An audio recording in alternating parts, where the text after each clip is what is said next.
On a Tuesday morning in April of 1970, a 25-year-old woman named May Holloway walked into the Saline County Cooperative in central Kansas with $1,847 folded into the inside pocket of her father's old work coat.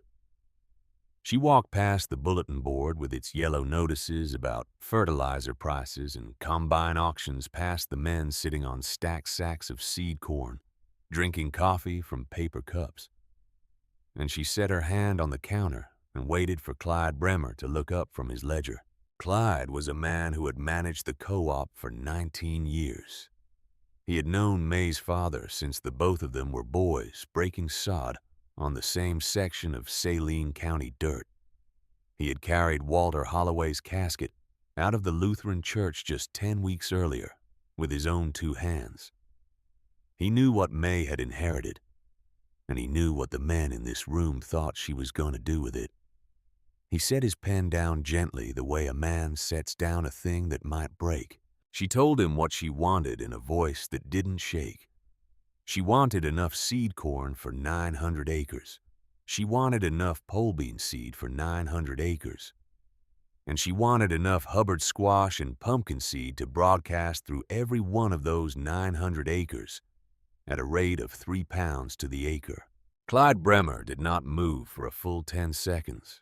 The room behind her went quiet in that particular way. A room goes quiet when something is happening that nobody wants to miss. A man at the back let out a single laugh, sharp, and surprised the way you laugh when a child says something that is not meant to be funny but is. And then Vernon Pickett, who had been leaning against the doorframe with a coffee cup in his hand, pushed himself upright and walked the length of the building until he was standing 3 feet from May's shoulder. Vernon Pickett was 51 years old that April. He owned 640 acres of bottomland just south of the Holloway place, and he had taken delivery on a new John Deere 4520 the previous summer for $14,800 at 8.5% interest over 6 years. He had a son named Wade who was 19 and quiet, and he had a wife named Lorraine who had stopped going to church 4 years ago for reasons nobody outside that house entirely understood. Vernon Pickett's hands were clean that morning. They almost always were. He believed that a farmer's hands ought to be clean by 10 o'clock if the farmer was managing his operation correctly. "Sweetheart," he said to May, and the word landed in the room like a stone dropped into still water. "That ain't a farm order. That's a garden order. You want to plant a kitchen patch, you go on over to the garden center in Salina. They got little packets there with pictures on them." The laughter that followed was not cruel. That was the worst part of it. It was the laughter of men who believed they were witnessing something gentle and slightly tragic. The kind of folly you laughed at the way you laughed at a 5-year-old swinging a hammer at a wall and announcing he was building a house. Vernon laughed loudest because Vernon always laughed loudest, but the others laughed too. Old Ed Marlowe from the implement dealership laughed. Floyd Pickering, who ran the elevator at Brookville, laughed. Even Clyde Bremer, who had loved Walter Holloway, smiled a small apologetic smile and said her name softly, the way you might say the name of a person you were about to lead away from a hot stove. "May Holloway," he said. "Honey, what are you really planning this year? We can get you set up. Your daddy always took 200 bags of Pioneer 6 404. I can have it on the loading dock by Friday." "I told you what I'm planning," she said. "Corn pole beans and squash, 900 acres. Mixed." "Mixed," said Vernon, and he said it the way you would say the word horse if someone had just told you they intended to ride one to the moon. Mixed how May? Mixed in the sense of one field of corn and one field of beans and one field of squash. That's a perfectly reasonable rotation if you want to take a third of your ground out of corn. "No," she said. "Mixed in the sense of all three growing in the same ground. In clusters. 3 corn seeds, 4 bean seeds, 2 squash seeds. To a mound. 5 mounds to the 100th of an acre. The laughter died. It died because what she had just described was not folly. Folly the men in that room could have managed. Folly they could have steered her away from with kindness. What she had described was something they did not have a category for, and the absence of a category made the room go cold. The way a room goes cold when somebody walks in carrying news from a different country. Vernon's smile slipped sideways on his face. Clyde looked down at his ledger, and then up at her again. "You can't run a combine through that," Vernon said, finally. His voice had lost the laughter and picked up something harder. "You can't run a planter through that. You can't run a cultivator through that. You can't run anything through that.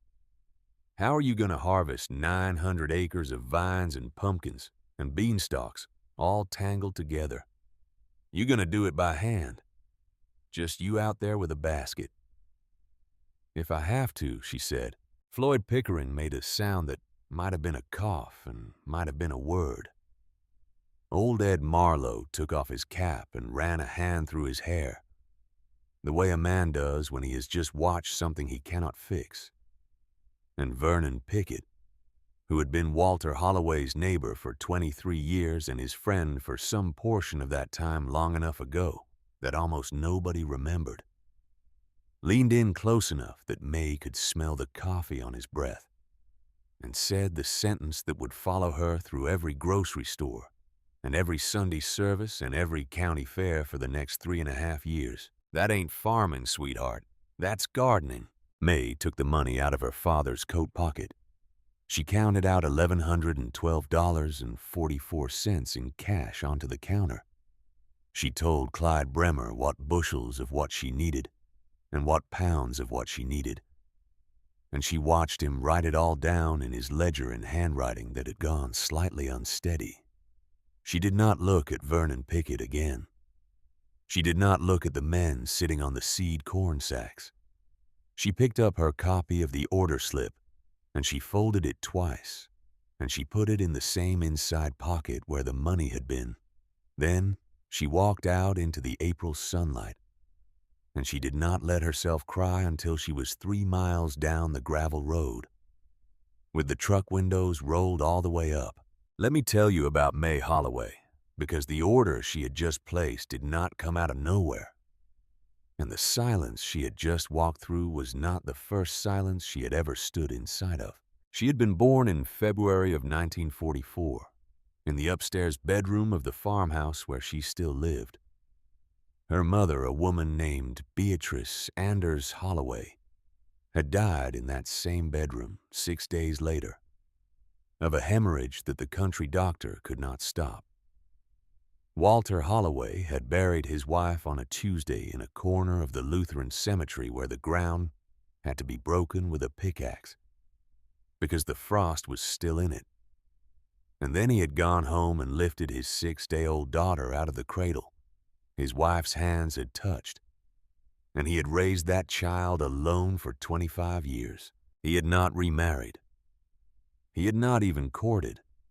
There had been a Lutheran widow named Estelle who had brought casseroles for the better part of 1949 and had finally given up when it became clear that Walter Holloway was not a man you could reach across a kitchen table.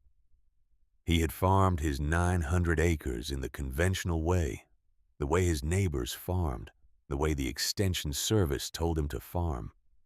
He had grown wheat and corn and milo and soybeans. He had bought a John Deere 730 in 1959 and a 4020 in 1965, and he had paid both of them off in cash because he did not believe in carrying debt past the harvest that paid for it. He had been, by every external measure, a perfectly ordinary Saline County farmer. But in the bottom drawer of the roll-top desk in his office behind a stack of canceled checks, going back to the Eisenhower administration, he had kept 3 leather-bound journals that nobody, not even his daughter, had ever seen him open. May found them on the 3rd night after the funeral. She was sitting on the floor of his office with a glass of bourbon. She did not particularly want to drink going through his papers because somebody had to, and she pulled out the drawer to put the canceled checks in a banker's box. And the false bottom of the drawer shifted, and the 3 journals slid out into her lap. The first journal was dated 1947. The second was dated 1953. The third was dated 1961. The handwriting was her father's blocky and careful, and slightly slanted to the right. The way handwriting gets when a man has been doing physical labor with his hands all day before he sits down to write. But the words on those pages were not the words of the man she had known. The man she had known had spoken about farming the way a mechanic spoke about an engine, in terms of inputs and outputs and tolerances. The man on these pages spoke about farming the way a priest spoke about the Eucharist. He wrote about a system the Indians had used for 1,000 years before any white man set a plow in this ground. He wrote about 3 plants that grew together. Not because somebody had decided it was convenient, but because over centuries of trial and patience they had figured out how to feed each other. The corn grew tall and gave the beans a pole to climb. The beans pulled nitrogen out of the air and fed it into the soil where the corn could reach it. The squash, with its enormous flat leaves, covered the ground between the mounds and held the moisture in and shaded out the weeds, and its prickly vines kept the raccoons and the deer from coming in to steal the ears. He had read about this system in a book by a professor named Hartwell at Cornell University, a book published in 1903 that he had ordered through the Interlibrary Loan Service in Topeka, and that had taken 9 weeks to arrive.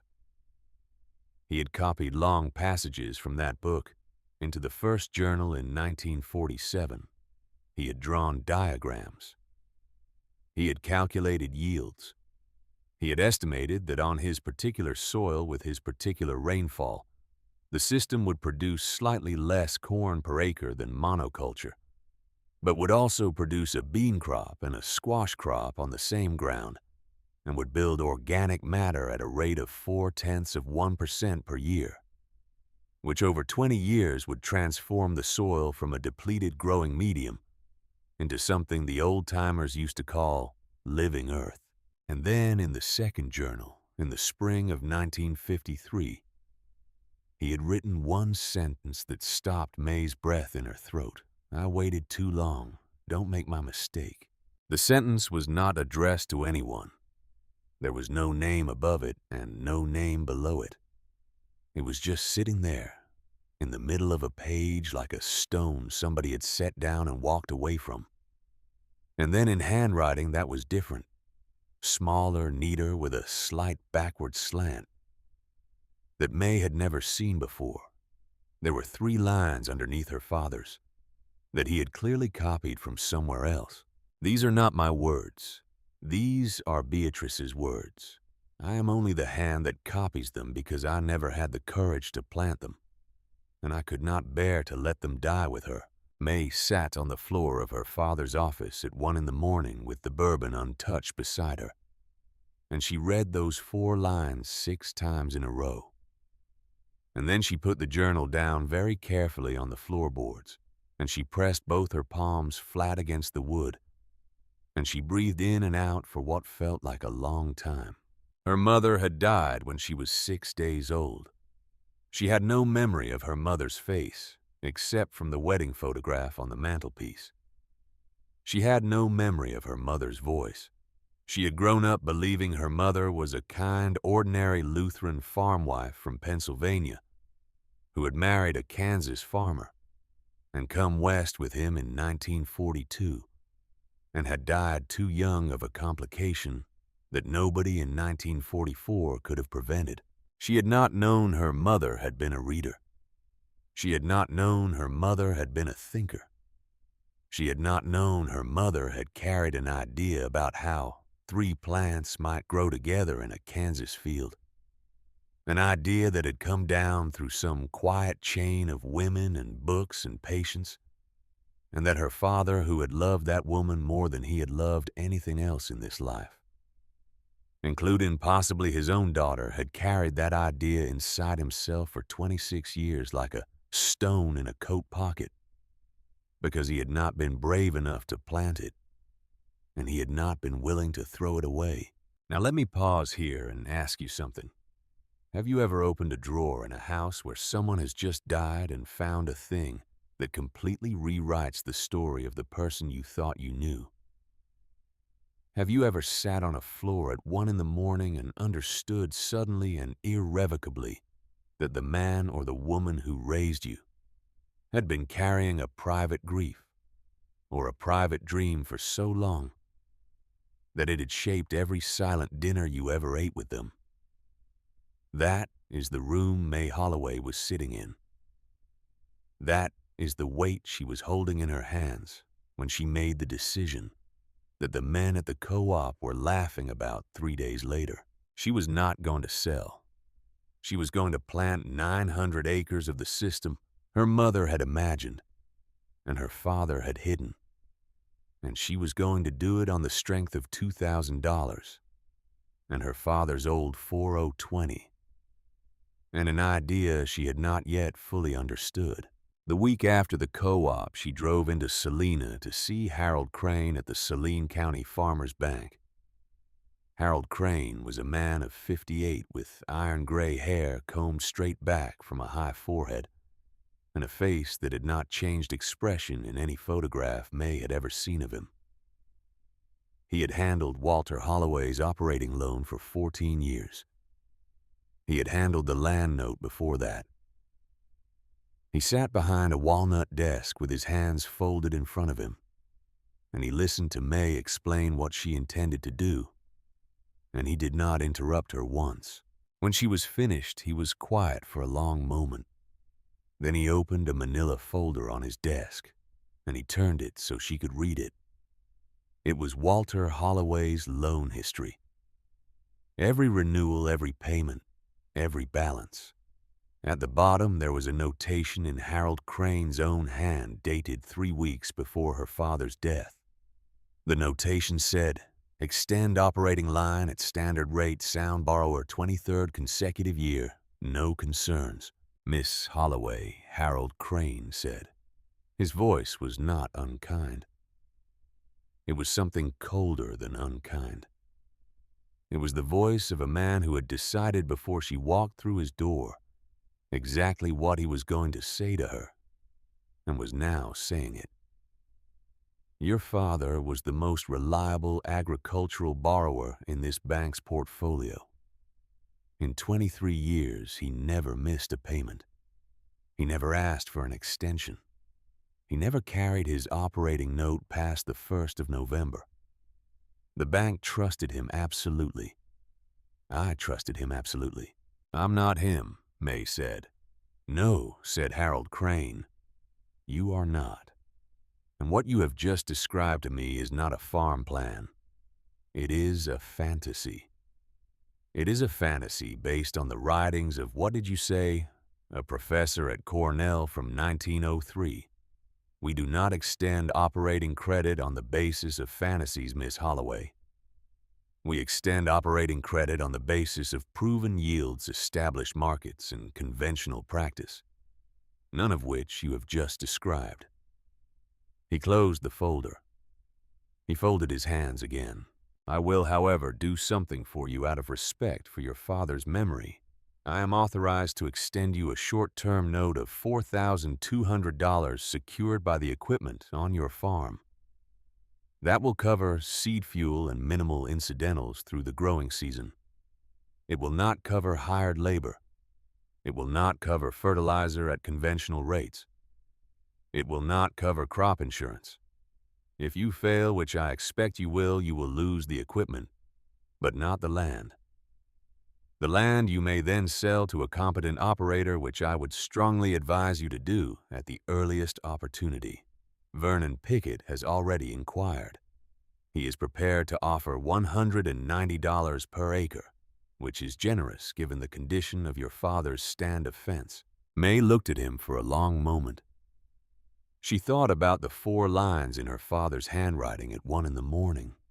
She thought about her mother, whose face she did not remember.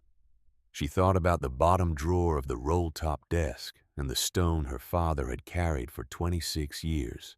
"I'll take the 4,200, she said. Harold Crane slid a promissory note across the desk. She signed it. She walked out of the bank with the carbon copy folded into the same inside pocket of her father's coat where her order slip had ridden the week before. She got back in the truck. She drove the 34 miles home in silence with the radio off.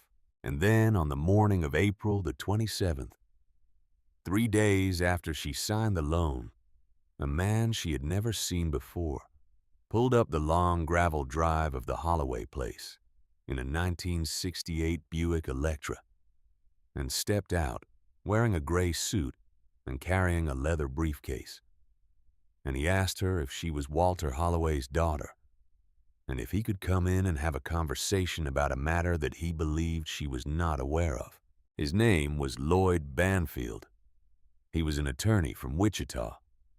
He had represented May's uncle, Raymond Holloway, who lived in Wichita and ran a hardware store there, and whom May had not seen in 11 years since the Christmas of 1959, when Raymond and Walter had quarreled at the kitchen table about something nobody else in the family had ever been told about. Raymond was Walter's younger brother by 6 years. He had not come to Walter's funeral. He had not sent flowers. May had assumed that whatever had broken between her father and her uncle had never been mended, and that she would simply never see Raymond again. She had been wrong. Lloyd Banfield sat at her kitchen table and accepted a cup of coffee. He did not drink, and he set a folder on the table between them, and he opened it, and he turned the top document so she could read it. It was a promissory note dated October the 11th, 1959. It was for the sum of $11,000. It was signed by Walter Holloway. The collateral named in the note was the south 320 acres of the Holloway farm, the section that ran along the creek with the best soil her father had owned. The lender of record was Raymond Holloway, and there was a clause in paragraph 9 written in language that May had to read 3 times before she understood that said the note would come due in full on the death of the borrower, or upon the death of the borrower's spouse, if the borrower predeceased the spouse, whichever came first. Walter had not made a payment on that note since 1962. 8 years of accrued interest at 6% had brought the balance to $17,412. Raymond Holloway, through Lloyd Banfield, was now formally calling the note. May could not breathe for a moment. She had not known. She had not known about the note. She had not known about the quarrel. She had not known that the south 320 acres, the part of her father's land she had walked every spring of her childhood, the bottom land where she had watched her father stand in the corn at sunset with his hands in his pockets, and a look on his face she had never been able to read, was not entirely his to give.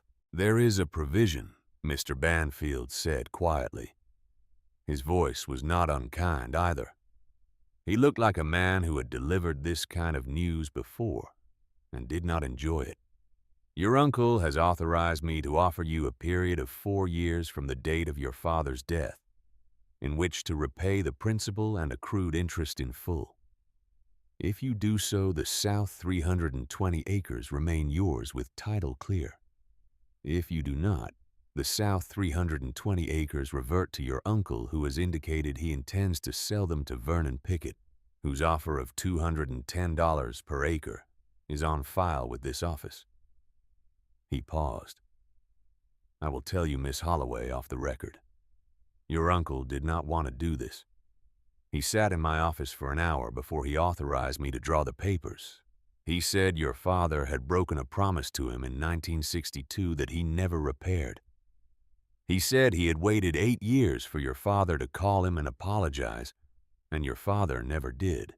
He said he was not going to let your father reach out of the grave and take from him what he had been owed when he was alive. May set the coffee cup down on the table very gently. She did not trust her hand to keep from shaking. 4 years, she said. 4 years, Mr. Banfield agreed. From the date of death, which was February the 18th of this year. So your deadline is February the 18th of 1974. If on that date the $17,412 plus any further accrued interest is not paid in full. To my office, the south 320 acres passed to your uncle. I am required to inform you that no extensions will be granted. He looked at her with something that might have been pity and might have been respect. I'm sorry, Miss Holloway. I told him this was a hard thing to do to a young woman who had just lost her father. He said he had been a young man who lost his brother 11 years ago and had been told to make peace with it, and that he saw no reason his niece should be granted what was denied to him. Mr. Banfield left. The Buick disappeared down the gravel drive. May sat at the kitchen table for 2 hours without moving. The coffee in her cup went cold. The April sun moved across the linoleum floor. She thought about her father standing in the bottomland at sunset, with his hands in his pockets and a look on his face she had never understood. And she understood now that he had been looking at a piece of ground that he had borrowed money against in 1959, for a reason he had never explained to his daughter, and that he had carried that debt and that silence into his grave. Because Walter Holloway had been a man who could not bring himself to say, "I'm sorry" to his own brother. Across a kitchen table for 11 years, she did not cry. She did not curse her father. She did not curse her uncle. She picked up the coffee cup and she carried it to the sink, and she rinsed it, and she set it upside down on the drain board, the way her father had always set his cup, upside down on the drain board.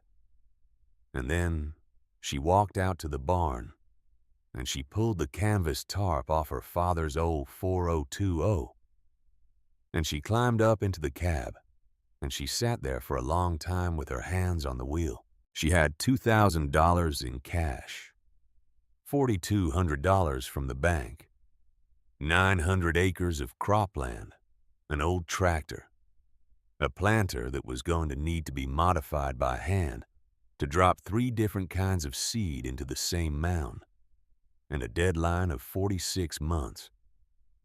To produce enough cash from a farming system that no white farmer in Saline County had used in living memory, to pay off a debt she had not known existed yesterday morning. Have you ever been handed in the space of 3 weeks a set of facts so heavy that you would have been entitled to lay down underneath them and stop? Have you ever had every reasonable person in your life telling you the smart thing to do, the kind thing to do? The thing your dead father would have wanted you to do was to sign the papers and walk away. That was the position May Holloway was sitting in on the afternoon of April the 27th, 1970, with both her palms on the steering wheel of a tractor older than she was, and the smell of diesel and old hay in her nose, and the sound of meadowlarks coming through the open barn door. She climbed down out of the cab. She walked back to the house. She went into her father's office. She took the 3 journals out of the bottom drawer of the roll-top desk, and she carried them out to the kitchen table, and she sat down, and she opened the first one to the first page, and she began to read it, the way she would have read a manual on how to disarm a bomb, slowly, carefully, with her finger moving under each line. She read for 11 hours. She read through the afternoon and through the evening and through the night, getting up only once to make a fresh pot of coffee around 2 in the morning. She read the diagrams. She read the calculations. She read the notations her father had made in the margins, the questions he had asked himself, the answers he had worked out over years. She read the 4 lines in his handwriting, and Beatrice's handwriting in the second journal. And she read them again every hour or so, the way you might touch a stone in your pocket, to remind yourself it was still there. By the time the sun came up on the morning of April the 28th, she had a plan. She would plant the system on all 900 acres in mounds, spaced 4 feet apart in rows 8 feet apart. She would modify the 4-0-2-0 and the old planter to drop the seed in clusters. She would broadcast the squash by hand if she had to. She would walk every row herself in the first season, because nobody else in Saline County would help her, and she could not afford to hire anyone anyway.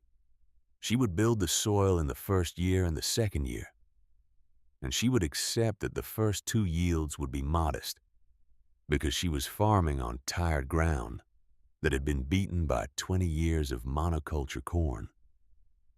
By the 3rd year, the soil would have begun to remember itself. By the 4th year, if the weather did not destroy her, she would have enough corn and beans and squash on 900 acres to pay off Harold Crane's note and Raymond Holloway's note, and have enough left to put in winter wheat as a cover crop. By the 5th year, she would be out of debt entirely.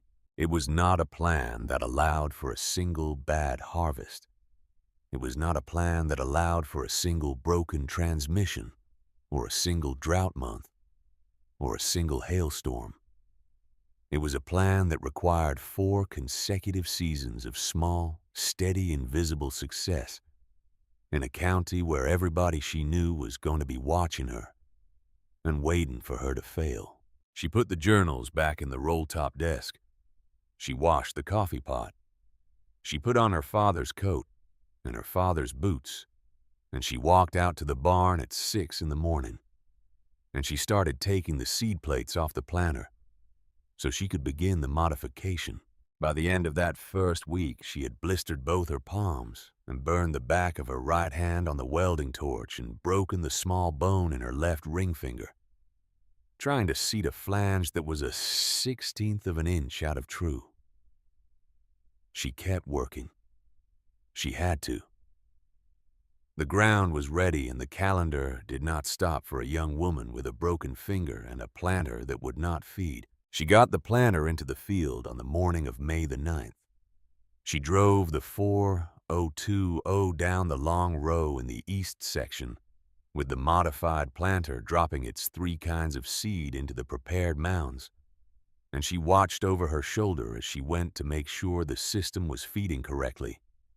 And on the second pass, her right rear tire blew out on a piece of rusted barbed wire she had not seen in the dirt, and she sat down on the running board of the tractor, and she laughed until she cried, because at least the laughter was hers, and nobody else in Saline County could hear it. She was changing the tire by herself an hour later when she looked up and saw a pickup truck stopped on the section road a quarter mile away. There was a young man standing beside it. He was not moving. He was not waving.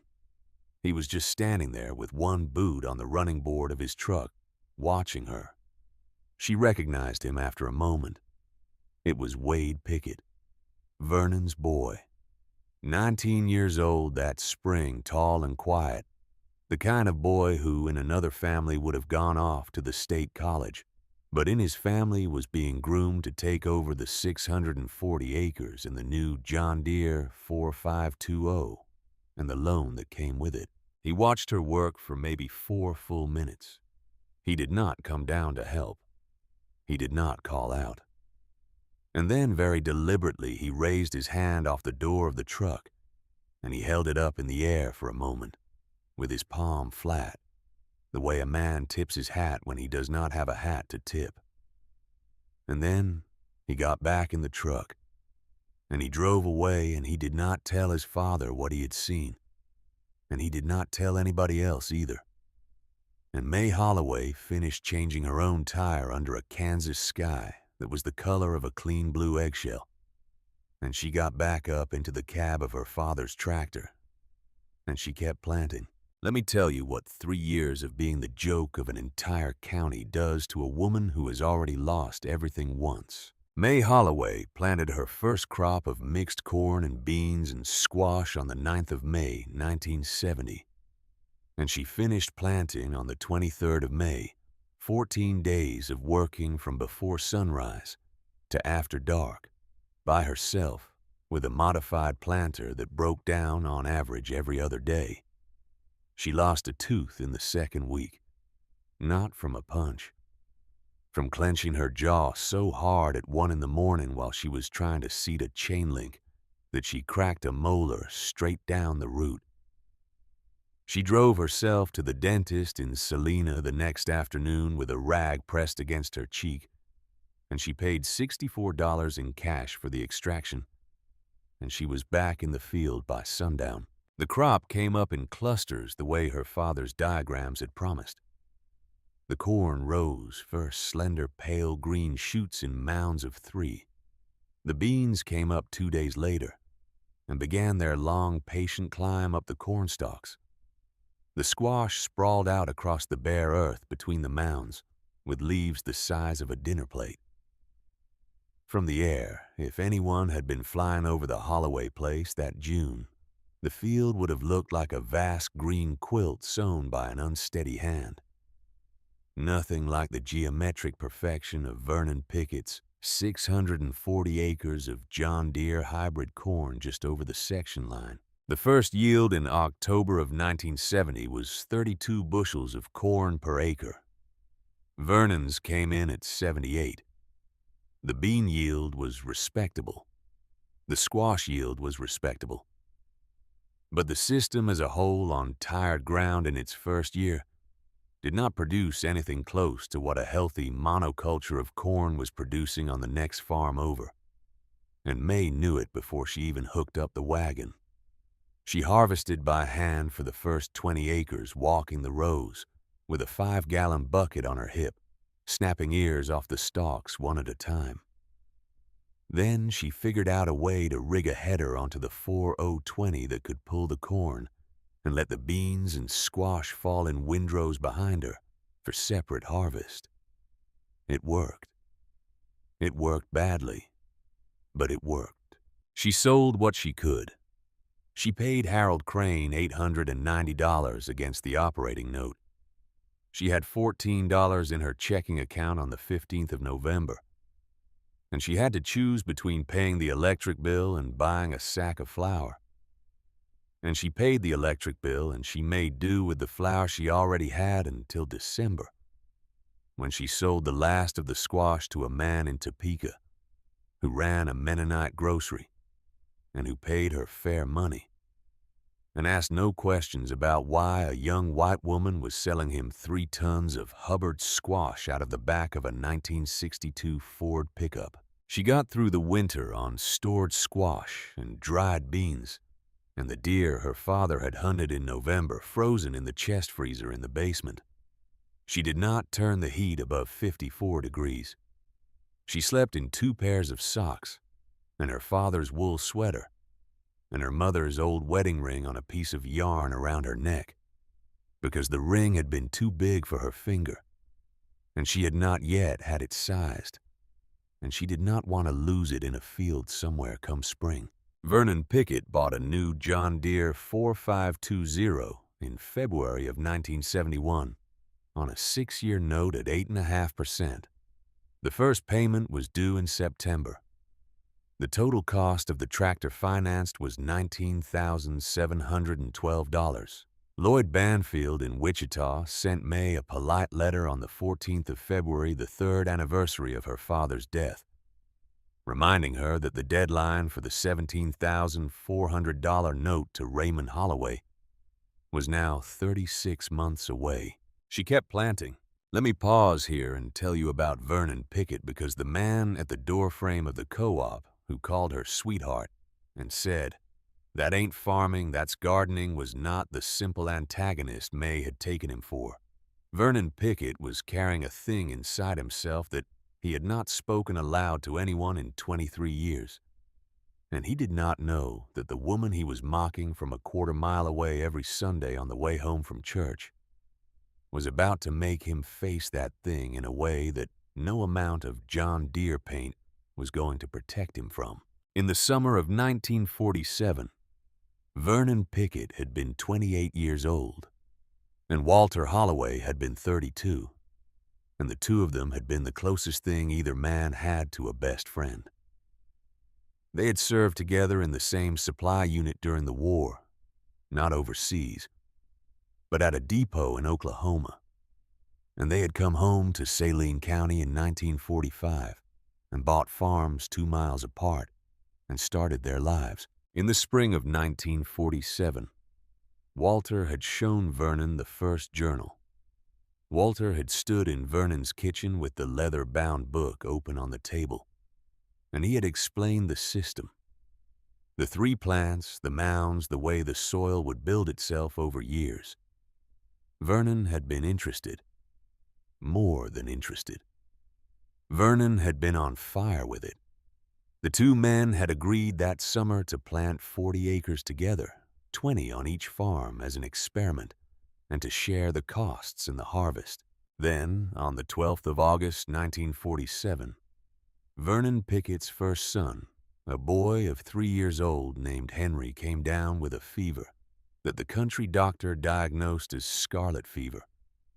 And on the morning of the 15th of August, Henry Pickett died in his mother's arms in the bedroom over the kitchen.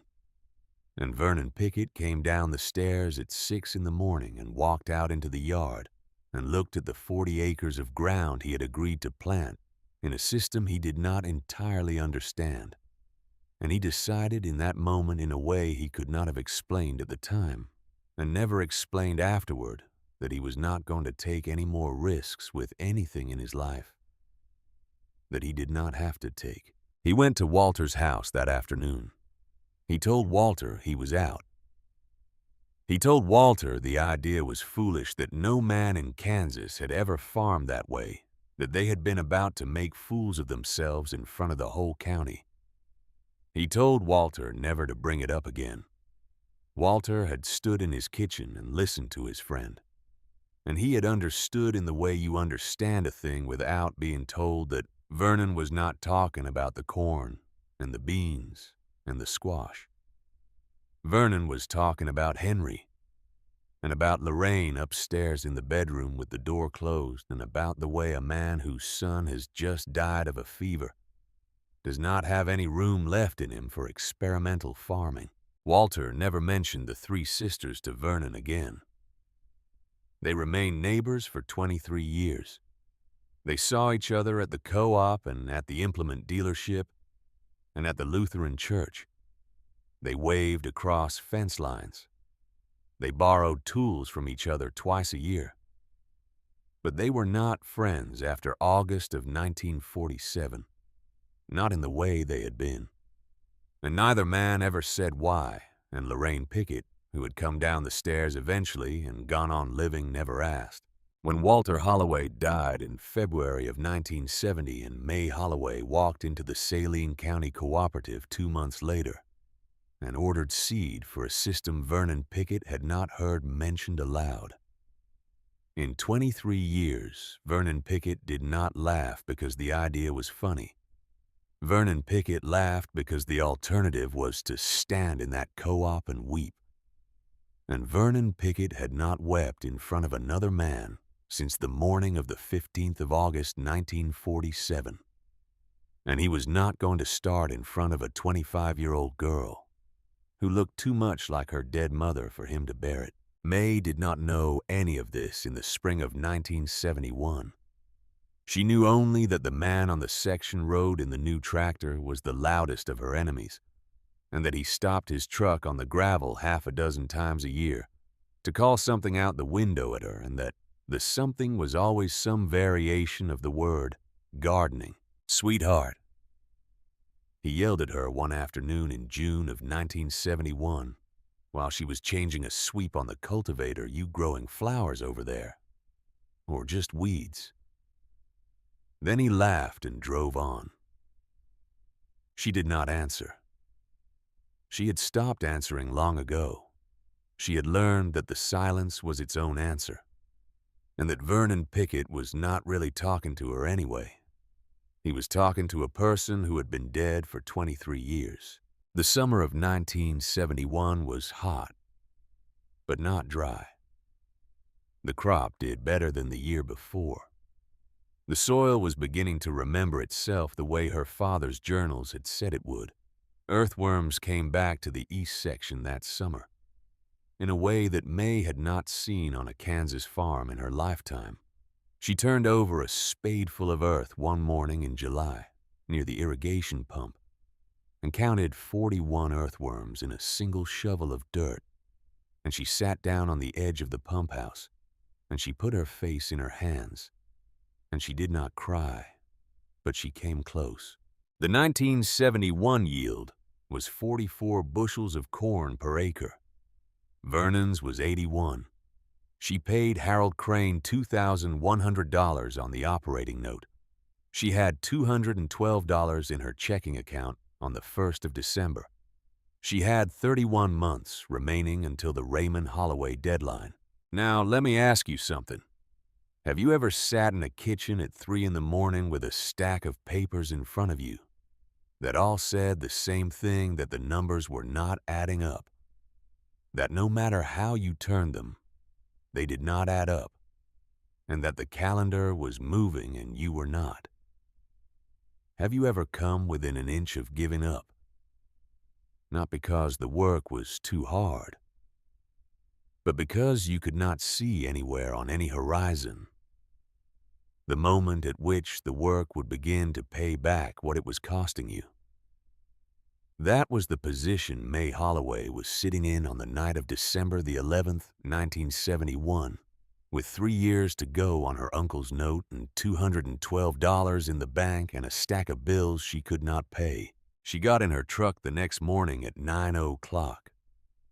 She drove the 2 miles south down the gravel road. She turned into Vernon Pickett's drive. She sat in the truck at the end of his drive with the engine off for 23 minutes. By the clock on the dashboard, looking at the white farmhouse with its green shutters and the new tractor parked in the equipment shed. And she had the deed to 900 acres of Saline County dirt in her coat pocket and a pen in her glove compartment. And she had made up her mind to sign. She did not sign. At minute 24, she turned the key, and she put the truck in reverse, and she backed all the way down the drive without ever knocking on the door, and she drove home. And she did not tell anyone in this world that she had done it, and she did not write it down in any journal, and she carried the memory of those 23 minutes for the rest of her life, as a thing she had survived without anyone else ever knowing she had been close to not surviving it. She went back to the field on the morning of December the 13th, and she began the winter's work of preparing the equipment for the 1972 planting. The 1972 yield was 51 bushels of corn per acre. Vernon's was 84. She paid Harold Crane $3,400 on the operating note. She had $450 left at year end. She had 19 months remaining on the Raymond Holloway note. In April of 1973, before planting, she found a letter folded into the back cover of the third journal. A letter she had read past a dozen times because the cover had been stiff, and she had not realized there was anything tucked behind the lining. The letter was dated March the 2nd, 1947, and it was from her father to her mother, who had been dead 3 years by then. It was the kind of letter a man writes to a dead wife when he cannot stop talking to her, even though he knows she is not going to write back. He wrote to her about Vernon Pickett. He wrote to her about the 40 acres they were going to plant together. He wrote to her about the way Vernon's face had lit up when he had explained the system. The way Vernon had said, "Maybe this is the thing that changes everything." The way the two of them had stood in Vernon's kitchen and felt for the first time in their lives that they were about to do something that mattered. He wrote that he wished his bee could see it. that he wished she had lived to plant the seed she had read about in that Cornell book and copied out into the journal in her neat backward slanted hand. And then at the bottom of the letter, in a hand that was steadier than the rest, he had written, "I will plant it next year, B. I promise you, next year." There was no follow-up letter. There was no entry in the second journal explaining what had happened. There was only the date on the letter, March the 2nd, 1947, and the date on the entry in the second journal, where her father wrote, "I waited too long, don't make my mistake," which was March the 2nd, 1953, 6 years to the day. Walter Holloway had sat down at his kitchen table on the 6th anniversary of writing that letter to his dead wife, and he had broken his promise to her in writing. And May Holloway, sitting at the same kitchen table 20 years later, finally understood why.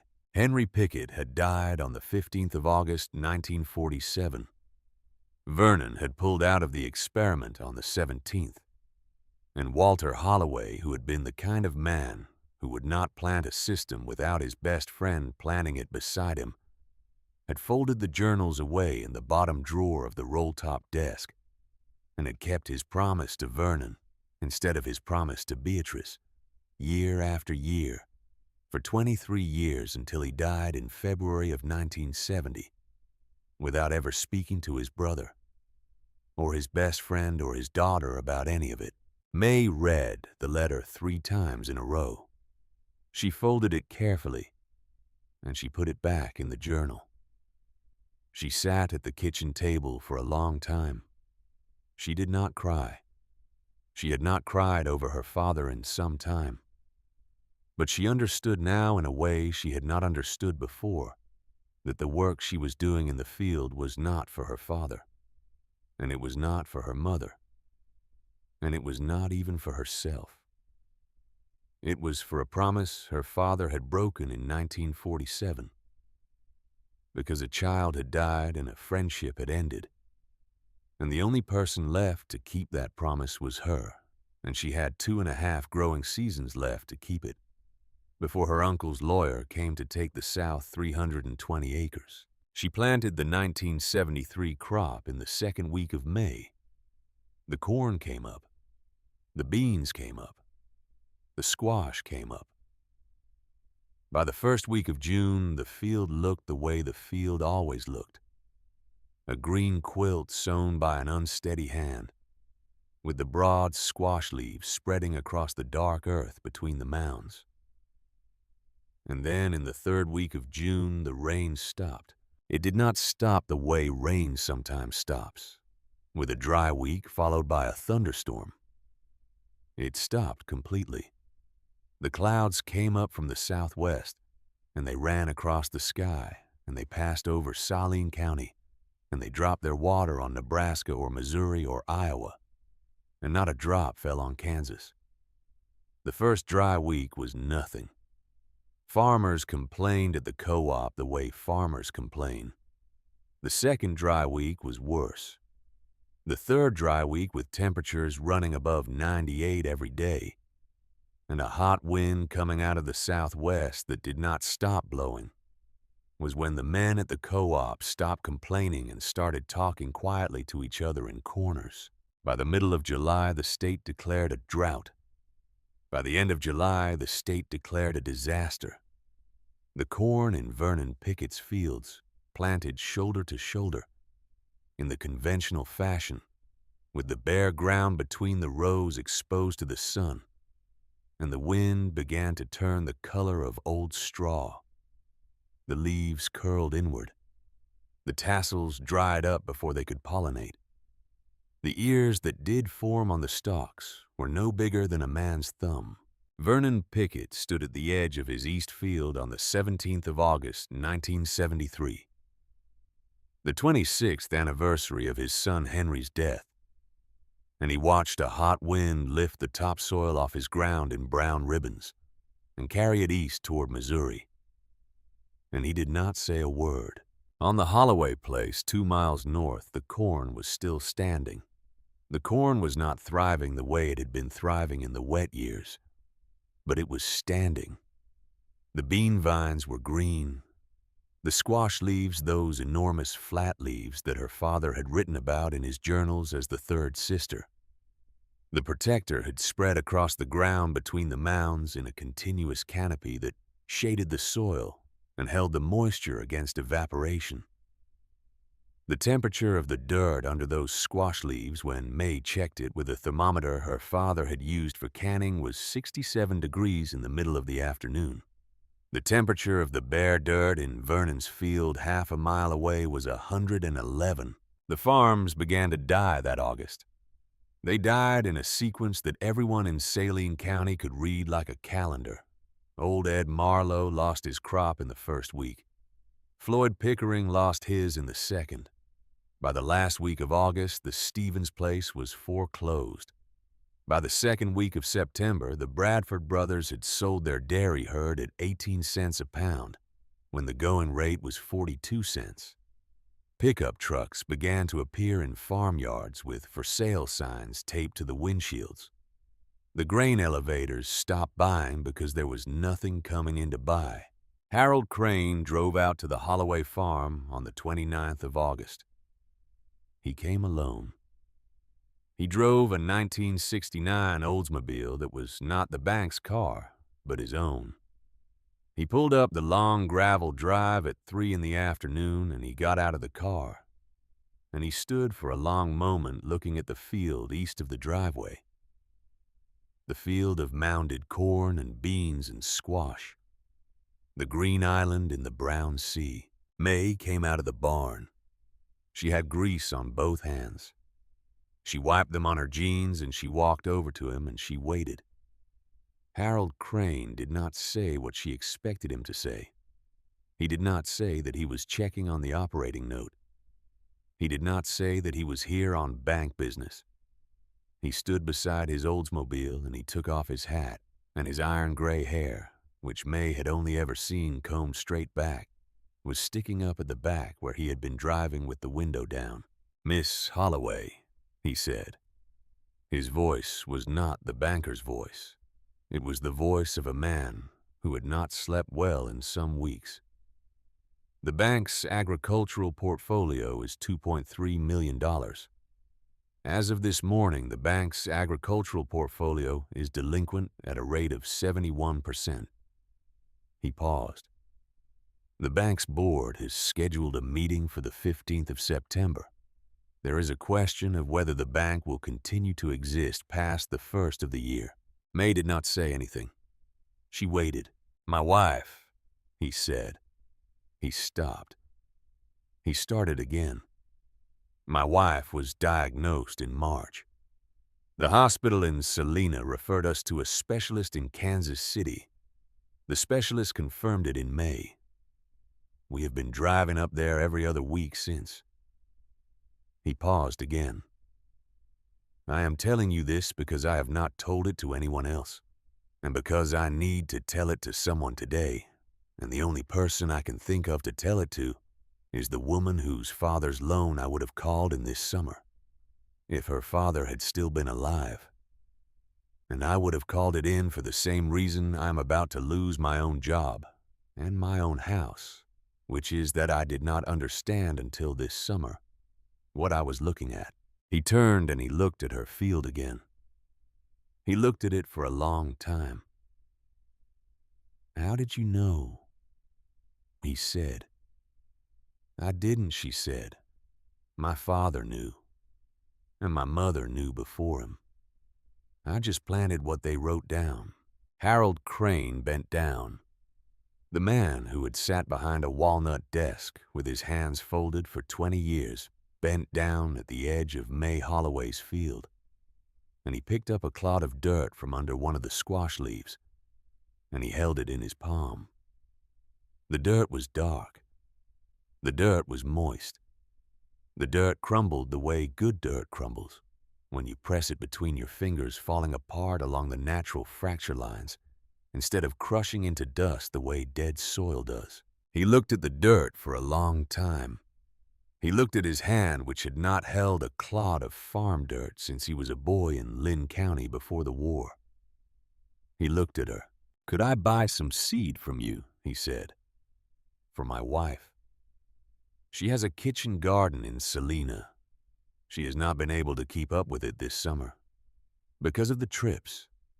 The squash she planted in May did not come up. I would like to give her seed for next year."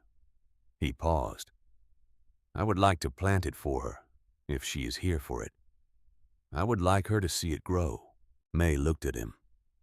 She looked at the man in the gray suit, with the iron gray hair sticking up in the back. And she did not see the banker who had called her plan a fantasy in April of 1970. She saw a man whose wife was dying and who had driven 34 miles out of Salina in a car he did not own to ask a woman he had refused credit to whether she would sell him a paper sack of seed. "I will not sell it to you, Mr. Crane," she said. "I will give it to you. Come up to the house. I will give you enough for an acre. Plant it for her in the spring. Plant the three sisters together, the way I will write down for you." Harold Crane stood up. He did not say thank you. He did not say anything. He nodded once and he followed her up the gravel path to the house. And at the kitchen table he sat where her father had sat for 25 years. And May wrote down on a piece of paper, torn from a notebook, the instructions for planting 1 acre of the system. And she put 2 pounds of corn seed and 1 pound of bean seed and half a pound of squash seed into 3 paper sacks. And she folded the instructions into the corn sack, and she handed all 3 sacks to Harold Crane in his suit on the porch in the late August sun. He drove away. He did not look back. The Oldsmobile disappeared down the gravel drive, and May stood on the porch with her hands on the railing. And she watched the dust settle, and she did not know yet that the harvest she was about to bring in was going to be the largest harvest by dollar value of any farm in Saline County that year, by a margin of nearly 4 to 1, because the corn she was about to harvest at 57 bushels to the acre was about to sell for $4.30 a bushel, in a market where corn the previous year had brought $1.10. She did not know yet that on the 12th of September, Vernon Pickett would walk out to his east fence line at sundown and stand there with his hands in his pockets and watch the green of her field across the section road, and that he would stand there for an hour without moving, and that when he finally turned to walk back to his house, he would discover that his son Wade had been standing 20 feet behind him for most of that hour, and that the two of them would walk back to the farmhouse together in the dusk without speaking, and that something would have changed in Vernon Pickett's chest that he would not be able to name until much later, when an old wooden box came down from the top shelf of his closet and was opened for the first time since the summer of 1947. She did not know yet that the harvest of 1973 was going to settle in cash in November. Every debt her father had ever carried in this world, including the one he had not told her about, and that on the 14th of November, she was going to drive to Wichita and pay Lloyd Banfield $17,412 in a cashier's check and walk out of his office with a deed clear of all encumbrances for the first time in 11 years. She did not know any of this on the afternoon of the 29th of August, 1973. She knew only that a man in a gray suit had just driven away from her farm with 3 paper sacks of seed on the passenger seat, and that for the first time in 3.5 years, someone in Saline County had stood at the edge of her field and had not laughed. She walked back into the house. She sat down at the kitchen table. She opened the 3rd journal to a blank page near the back, and in her own handwriting, which was nothing like her mother's and nothing like her father's, she wrote the date August the 29th, 1973. and underneath it she wrote one sentence: "The wind has changed." Then she closed the journal and she went back out to the field because the squash was almost ready to harvest and there was a great deal of work yet to do. And the woman who had spent 3.5 years being the joke of an entire county had begun very quietly in a way that nobody outside her own kitchen would have noticed to understand that the laughter she had heard at the co-op on a Tuesday morning in April of 1970 was already even now dying in the dry Kansas wind. By September of 1973, Saline County had the look of a place the rain had simply forgotten. And on 900 acres in the middle of it all, something the land had not done in 50 years was happening. It was alive. The harvest began on the 8th of September. May Holloway started in the east section at first light with her father's 4020 and the modified header she had spent 2 winters refining.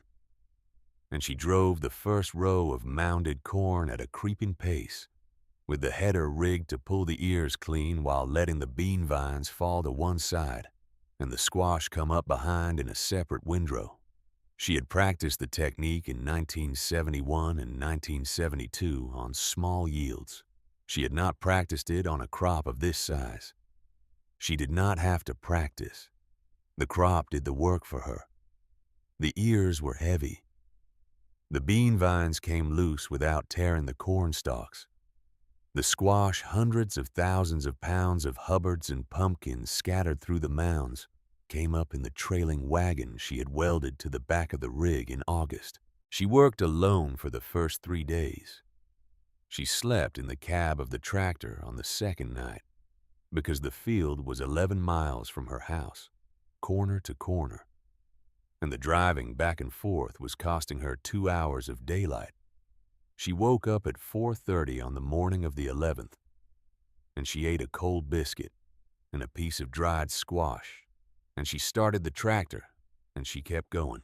On the afternoon of the 11th of September, a 1957 Chevrolet pickup with primer gray paint and a cracked windshield pulled up the long gravel drive of the Holloway place and parked beside the equipment shed. The man who got out of it was 61 years old. He had thick forearms and a face that had been weathered by Kansas sun since before the war. His name was Clyde Bremer. Until the 27th of August, he had been the manager of the Saline County Cooperative for 19 years. On the 27th of August, the cooperative had filed for bankruptcy, and Clyde Bremer, who had 2 grown daughters and a wife and a mortgage on a small house in Brookville, had been out of work for 15 days. He took off his cap when May walked over to him. He held it in both hands in front of his belt, the way a man holds a hat at a funeral. He did not look at her face. He looked at the dirt beside his boots.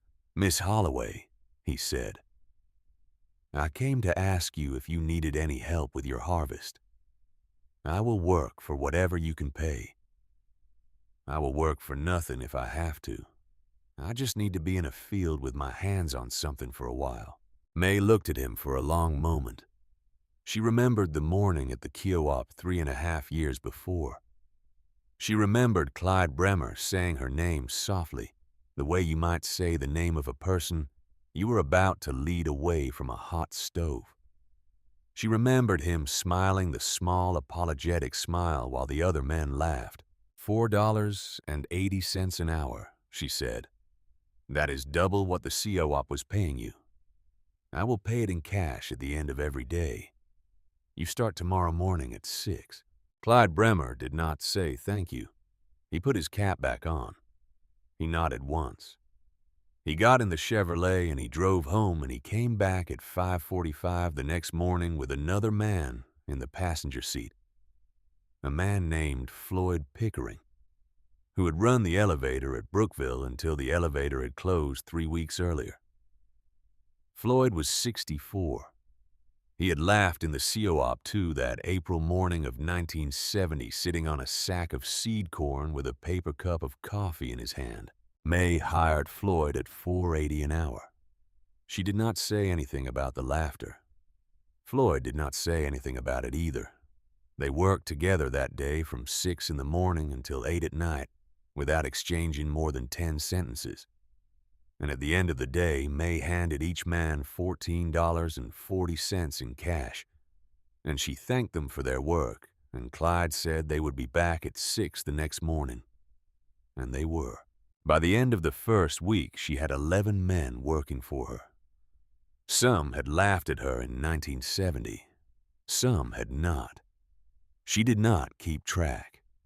She paid them all the same wage, and she fed them at noon out of a pot of bean and squash stew that she set on the tailgate of her father's pickup, and she worked alongside them in the fields every hour they worked. They did not talk much. They did not need to. They were men who had spent 20 and 30 and 40 years in fields like this one, and they knew the shape of the work the way a carpenter knows the weight of a hammer, and they did not require instruction. On the 20th of September, May hauled the first wagon of corn into the Salina elevator. The elevator manager, a man named Bobby Carmichael, looked at the load, and then looked at her, and then looked at the load again. Corn that year was selling for $4.30 a bushel on the Chicago board. The previous year it had brought $1.10. The drought had broken every monoculture corn farm from Nebraska to Oklahoma, and corn that did exist was worth almost 4 times what it had been worth the year before, and a load of 57 bushel an acre corn off 900 acres of standing field was by Bobby Carmichael's quick math at the scale house, a load that nobody else in Saline County was going to bring him this year, because nobody else in Saline County had any corn left to bring. He weighed her load. He wrote her a ticket. He did not say anything because there was nothing to say. By the end of October, May Holloway had hauled in 514 wagon loads of corn off her 900 acres. She had hauled in 312 wagon loads of beans. She had hauled in tons of squash and pumpkin, and she had sold every pound of it to the Mennonite grocer in Topeka and to 2 other buyers from Kansas City who had heard about her through some channel she never identified. The total revenue from the 1973 harvest before expenses was $186,400 after fuel and labor and the small expenses of seed and repair. Her net was $171,000 and change. She had been a woman with $212 in her checking account 22 months earlier. She was now, by any reasonable measure, the wealthiest farmer in Saline County in a year, when most of her neighbors were filing for bankruptcy. She did not buy anything new. She did not replace the 4020. She did not order a new pickup. She drove the same 1962 Ford that her father had bought used in 1965. She wore the same boots she had worn in 1970. She kept on her father's wool sweater into the second week of November because she liked the way it smelled of him, still faintly after all these years. On the 14th of November, 1973, May Holloway drove the 170 miles to Wichita with a cashier's check in the inside pocket of her father's coat. She walked into Lloyd Banfield's office at 10:30 in the morning. She set the check on his desk. She did not sit down. The check was for $17,412, exactly the principal and accrued interest on her Uncle Raymond Holloway's note, paid in full 94 days before the deadline. Lloyd Banfield looked at the check for a long moment. He looked at her. He stood up. He went to a filing cabinet and he pulled out the original promissory note dated October the 11th, 1959, with her father's signature at the bottom, and he marked it paid in full across the face in red ink, and he initialed the marking and he handed her the original. "Mr. Banfield," she said, "would you be willing to convey a message to my uncle on my behalf when you call him this afternoon?" "Of course," he said. "Tell him she said that I have paid the note." Tell him that the South 320 acres are clear. Tell him that my father owed him an apology that he was never able to give. Tell him that I cannot give that apology on my father's behalf because it was not mine to give. Tell him that the door of my house is open to him any Sunday afternoon for as long as I live in it. Tell him that I will not write to him, and I will not call him because the next move in this is his and not mine." Lloyd Banfield wrote down the message in his neat lawyer's hand on a yellow legal pad. He looked up at her when he was finished. "That is a generous message, Miss Holloway. Your father did not raise a small woman. He raised me," she said. "That is all I know about it." She drove home. She did not stop for lunch. She got back to the farm at 4 in the afternoon, and she put the original note in the bottom drawer of the roll-top desk beside the 3 leather-bound journals. And she did not look at it again for a long time. On the 18th of November, the Saline County Farmers Bank held an emergency meeting of its board of directors and voted by a margin of 7-2 to suspend lending operations effective the 1st of January 1974. And to begin orderly liquidation of its loan portfolio. Harold Crane was offered a severance equal to 4 months of his salary and asked to remain in his position through the closing in order to manage the transition. He accepted. On the 23rd of November, his wife, whose name was Eleanor, and whom he had been driving to Kansas City every other week since May was admitted to the Sisters of Charity Hospital in Kansas City, she did not come home. She died on the 8th of December, 1973, with her husband at her bedside, and she was buried in the Lutheran Cemetery in Salina on the 11th. May Holloway sent a wreath of dried squash blossoms and bean vines and corn tassels made by her own hand to the funeral. She did not attend.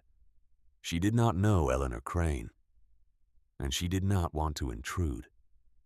Harold Crane sent her a handwritten note 3 weeks later on the 3rd of January, thanking her for the wreath, and saying that his wife had asked on her last clear afternoon whether the woman who had given him the seed had had a good harvest, and that he had been able to answer yes, and that his wife had smiled at the news and had said, "Good, that is good," and had not spoken much after that.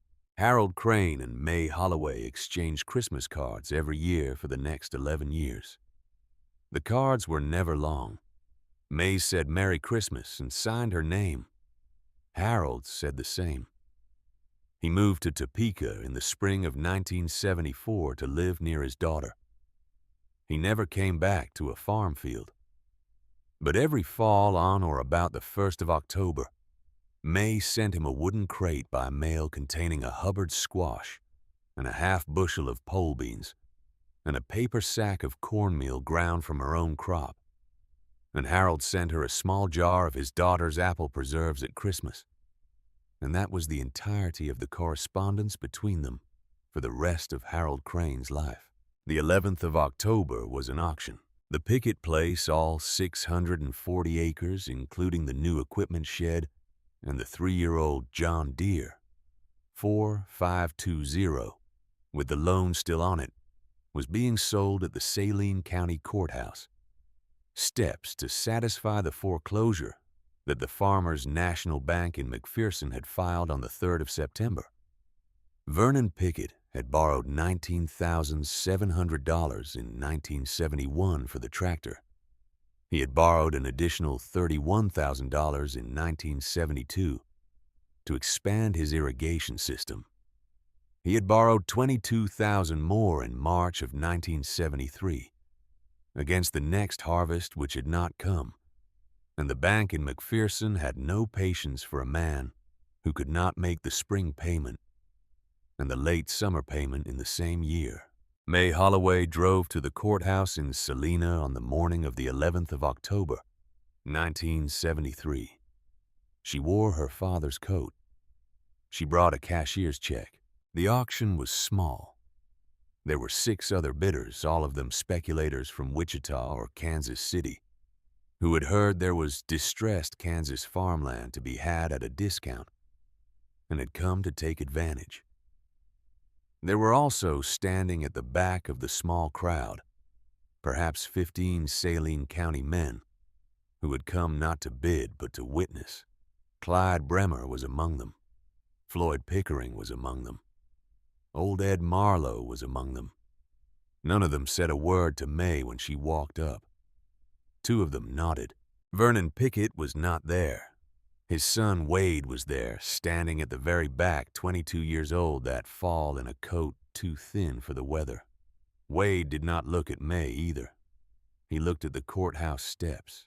The bidding opened on 220 acres of the south parcel at $70 an acre. The Wichita speculators bid against each other. The price climbed to 110. May stepped in at 120. The bidding went up to 179. May went to 180. There was a long silence. The auctioneer called for another bid. None came. The parcel went to May at $180 an acre. She bought the second parcel, 160 acres of mixed bottomland and pasture, at $172 an acre. She bought the equipment shed and the John Deere 4520 at $27,000, which was less than half of what Vernon had owed on it. She did not bid on the remaining 260 acres, the parcel that included the farmhouse and the home quarter. And that parcel went to a speculator from Kansas City for $94 an acre. With the verbal understanding communicated through the auctioneer at May's request, before bidding began that Vernon and Lorraine Pickett would be permitted to remain in the farmhouse rent-free for as long as they lived. May paid for everything in a single cashier's check for $57,480. She walked off the courthouse steps. Wade Pickett was standing at the curb. She walked past him without speaking. He fell into step beside her for 10 paces before she stopped and turned to him. "Tomorrow morning," she said. "Saturday, 8 o'clock. You come up to my house. You come up the front drive in the daylight. You come up the front steps. You knock on the front door. You and I will sit at the kitchen table and we will have coffee. And before you and I have any conversation about anything else, you will tell your father where you are going." "I will," he said. His voice was not steady. "I will, ma'am." "Don't ma'am me," she said. "I am 5 years older than you. Call me May. And tell your father that I do not require him to come with you. I require only that he know." She walked to her truck. She drove home. On the morning of the 12th of October, 1973, Wade Pickett's 1965 Ford pickup truck turned into the Holloway Drive at 7:45 in the morning. He sat in the truck at the end of the drive with the engine off for almost 20 minutes. May watched him from the kitchen window. She did not go out. She let him sit. At 5 minutes after 8, he turned the key, drove up the drive, parked beside the equipment shed, walked up the porch steps, and knocked on the front door. She opened it. She offered him coffee. He accepted. They sat at the kitchen table where she had read the journals on the night her father died. They did not say anything for a long time. The coffee cooled in the cups. "I told him," Wade said eventually. "I told him this morning at the breakfast table. I told my mother, too. My father did not say anything. My mother said good. My father got up from the table and walked outside. He has not come back in yet." "What do you want, Wade?" "I want to know how to do what you did. I want to know if my mother and I can save the farmhouse and the 260 acres that went to the man from Kansas City. I want to know if there is a way for us to lease that ground from him and farm it your way and pay him a percentage of the harvest. I want to know if you would be willing to teach me." May looked at him. She looked at the boy who had stood on the section road in May of 1970 and watched her change a tire and had raised his hand without a hat to tip. "I will teach you," she said. "I will teach you everything in those 3 journals. I will teach you the planter modifications and the harvest technique. I will teach you the soil temperature thermometer and the timing of the squash broadcast. I will teach you all of it. I will not charge you. I will not take a percentage. I will teach you the way my mother taught my father on paper and writing with the door open. He shut the door for 26 years. I'm not going to shut it for 1 minute." Wade Pickett did not cry. He came close. 3 days later, on the 15th of October, an old man who May had not seen up close in 23 years drove a 1961 GMC pickup truck up her gravel drive at 11 in the morning. The pickup parked beside the equipment shed. The old man got out. He was carrying a wooden box about the size of a shoebox that he held in both hands in front of him, the way he had held his cap on the courthouse steps 2 days before, except he was not at the courthouse and he had not been on the courthouse steps. Vernon Pickett walked to May's front porch. He set the wooden box on the top step.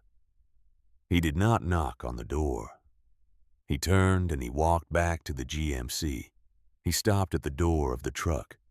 He looked back at the porch one time. He got in the truck. He drove away. May had been watching from the kitchen window the whole time. She walked out onto the porch. She picked up the wooden box. She carried it inside. She set it on the kitchen table. She opened it.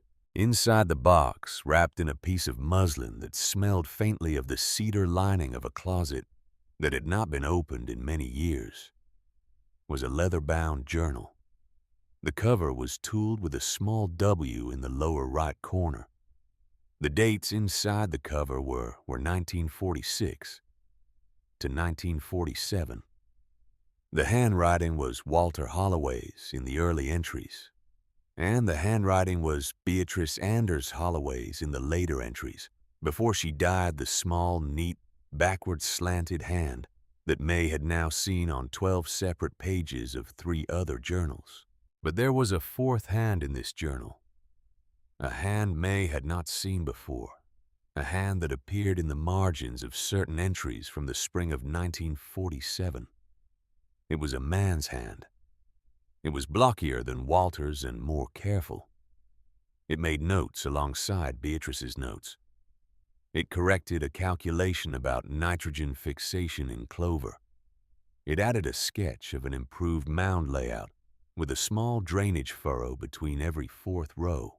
The man's hand belonged to Vernon Pickett in 1947, when he had been 28 years old and had stood in Walter Holloway's kitchen and had not yet pulled out of the experiment because his son had not yet died. There was a folded piece of paper at the back of the journal, tucked into the inside pocket of the leather binding. May unfolded it. It was a letter. It was written in pencil in a hand that had grown shakier than the hand that had made the marginal notes in the journal.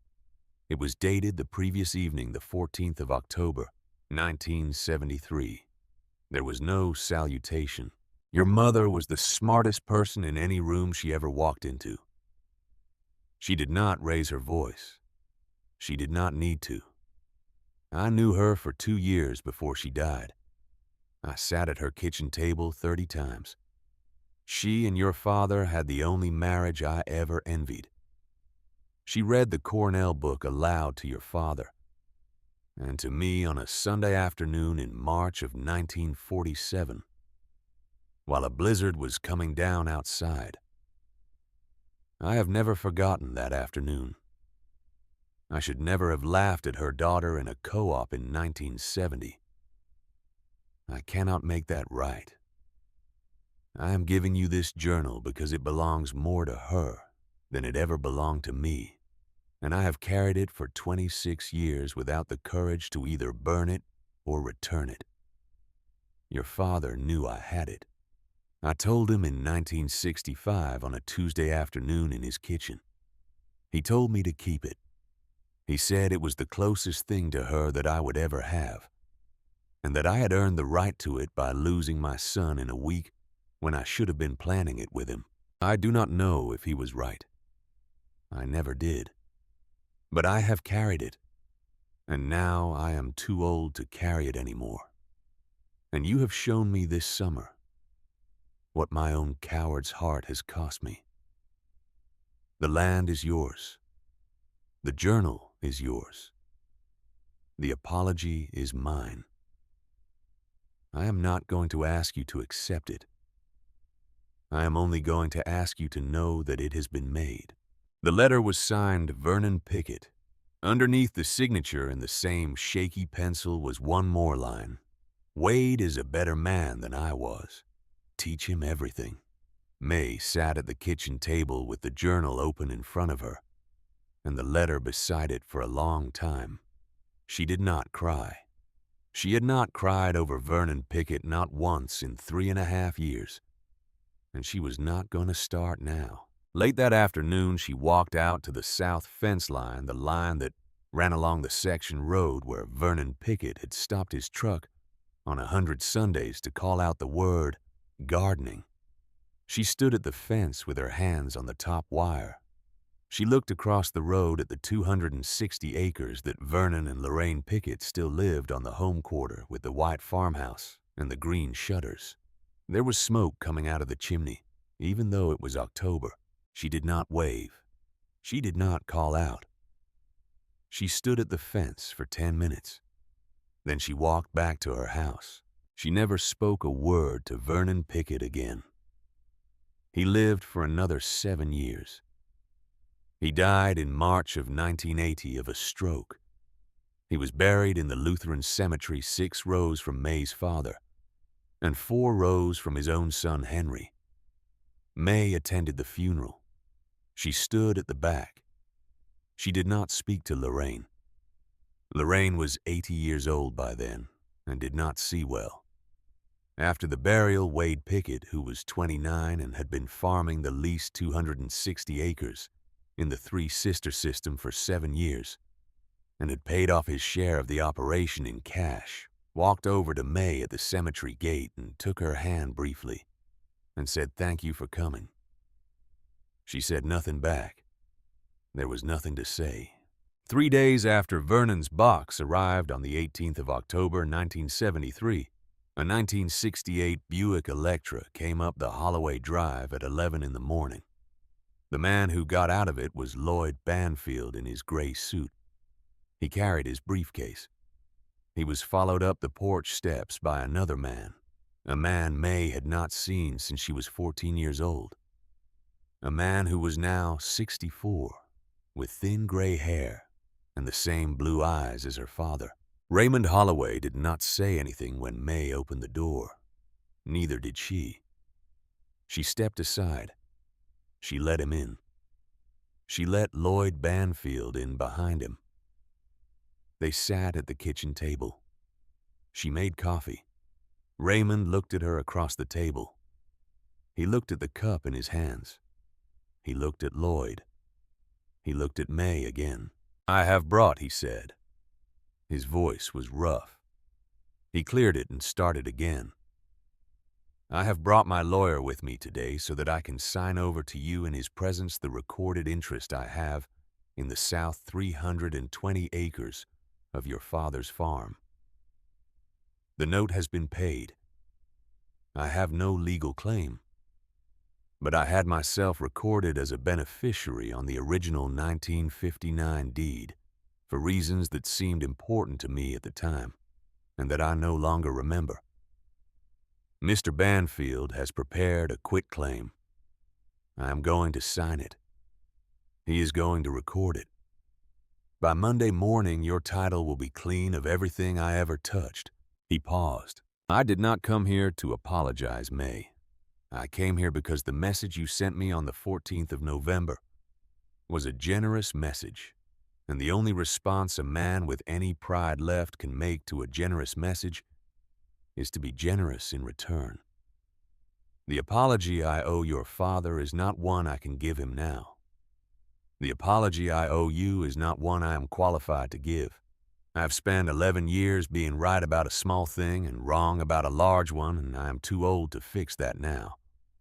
But the door of my house in Wichita is also open to you any Sunday afternoon for as long as I live in it. I will not write to you. I will not call you. The next move in this is yours, as I understand the next move in this between brothers was always going to be your father's. And never was.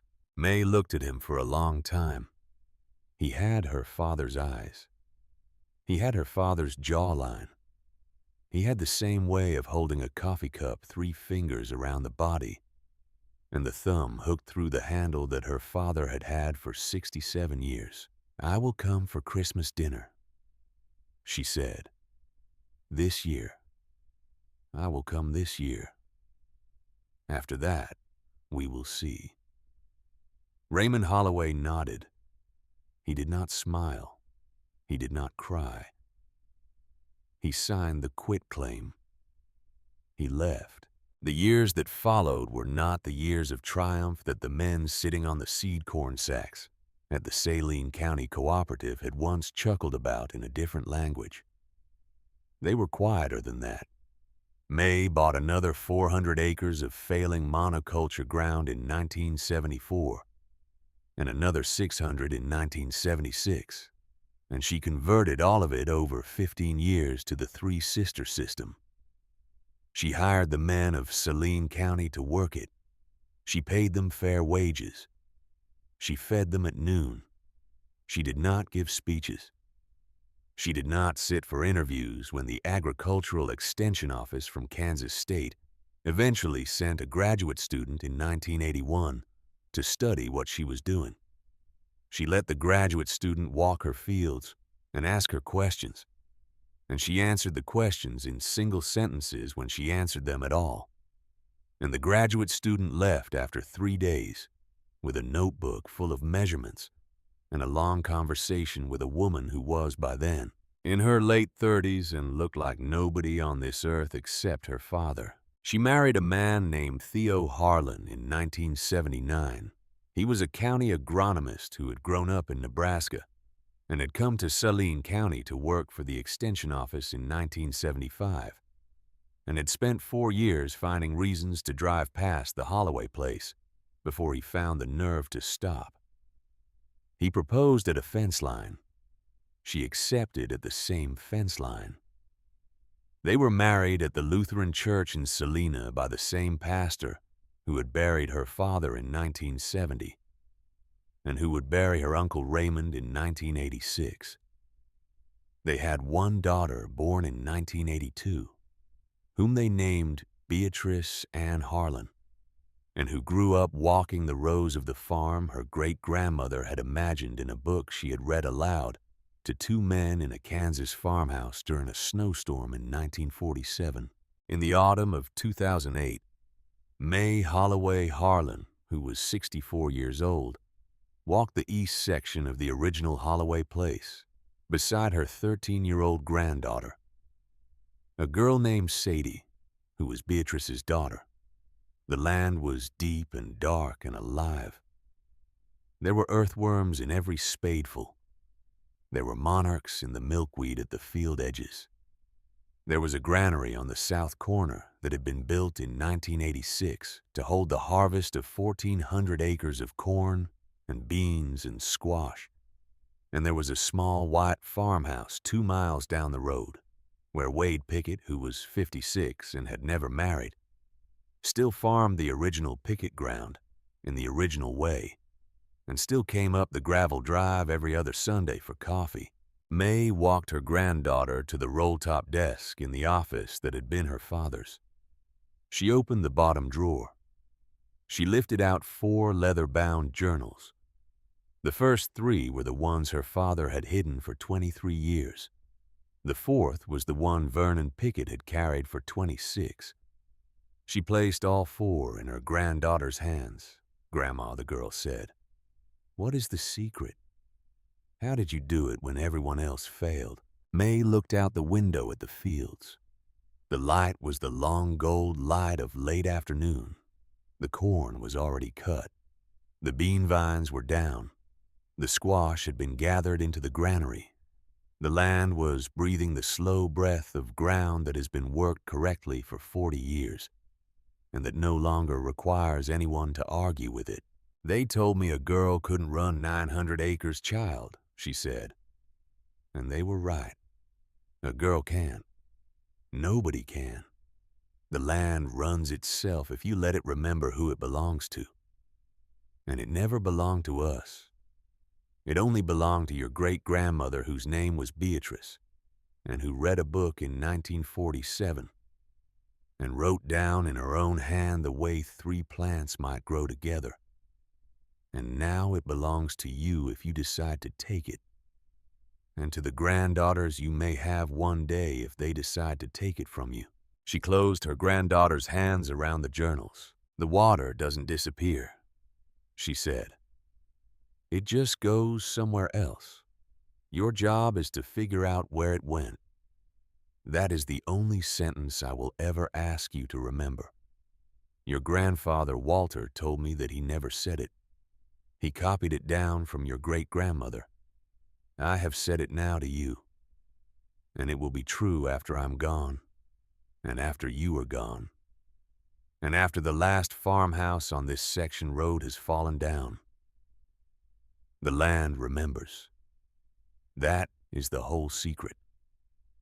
The land remembers if you give it the chance.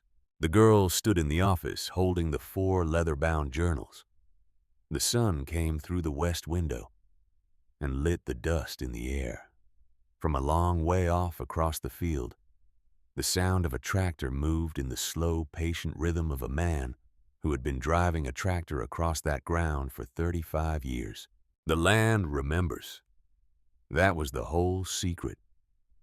And the woman who had bought $1,112 of seed at the Saline County Cooperative on a Tuesday morning in April of 1970, while every man in the room laughed at her, had spent the rest of her life proving it 1 quiet acre at a time, until the laughter that had once filled that co-op was as gone from this world as the men who had laughed it.